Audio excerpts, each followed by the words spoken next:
Hello friends, എല്ലാവർക്കും നമസ്കാരം. ഇന്ന് ഞാൻ നിങ്ങളെ ഒരാളുമായി പരിചയപ്പെടുത്താം. ഡോഡോ, എൻ്റെ പ്രിയപ്പെട്ട സുഹൃത്ത്.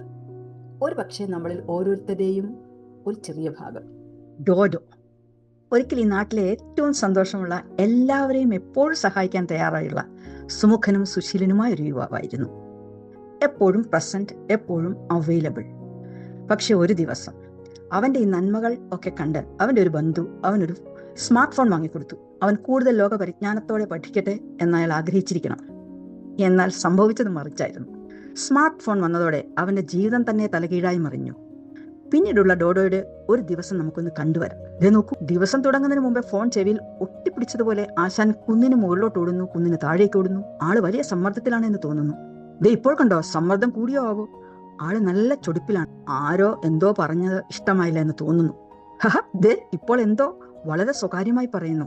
അത് കണ്ടാൽ തോന്നും ഈ ലോകം മുഴുവൻ അവനെ തന്നെ നോക്കിക്കൊണ്ടിരിക്കുകയാണെന്ന്. ദേ ഒന്ന് നോക്കിക്കേ, ഫോണിൽ തന്നെ കണ്ണും പൂട്ടിപ്പിടിച്ചുള്ള ആ കുന്നിറക്കം കണ്ണ സ്ക്രീനിൽ ഒട്ടിപ്പിടിച്ചിട്ടുണ്ട്. റോഡും കാണുന്നില്ല, ജീവിതത്തെക്കുറിച്ച് ചിന്തിക്കുന്നതുമില്ല. ഒരേ ഒരു സത്യം, അത് വീഡിയോ മാത്രം. ഇനിയിപ്പോൾ വിരലുകൊണ്ടുള്ള അഭ്യാസ പ്രകടനമാണ്. മിനിറ്റിൽ 100 മുതൽ 150 വാക്കുകൾ വരെ അടിക്കാൻ തക്ക സ്പീഡ്. ഈ പ്രപഞ്ചം ഇവന്റെ ഈ അഭ്യാസ പ്രകടനത്തിൽ ആശ്രയിച്ചിരിക്കുന്ന പോലെയാണ് സ്ക്രോൾ ചെയ്യുന്നത്. ഇപ്പോൾ പൊട്ടിച്ചിരിക്കുന്നു.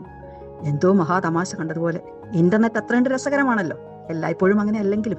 പിന്നെ എന്തോ കണ്ടു, ബൂം, ഒന്ന് ഞെട്ടി. ഈ അനുഭവത്തിലൂടെ നമ്മളൊക്കെയും കടന്നു പോയിട്ടുണ്ടല്ലേ.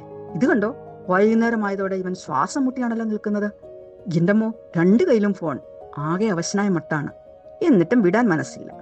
അവസാനം സന്ധ്യയായപ്പോൾ വീണതല്ലോ കിടക്കുന്നു ധരണിയിൽ നമ്മുടെ സ്വന്തം ഡോഡോ. തറ പറ്റിയെന്ന് പറഞ്ഞാൽ മതിയല്ലോ. 2 ഫോണും നെഞ്ചോട് ചേർത്ത് കണ്ണുകൾ 360 ഡിഗ്രി തുറന്ന മച്ചിലേക്ക് നോക്കിയുള്ള ആ കിടപ്പ് ആതിദയനീയം.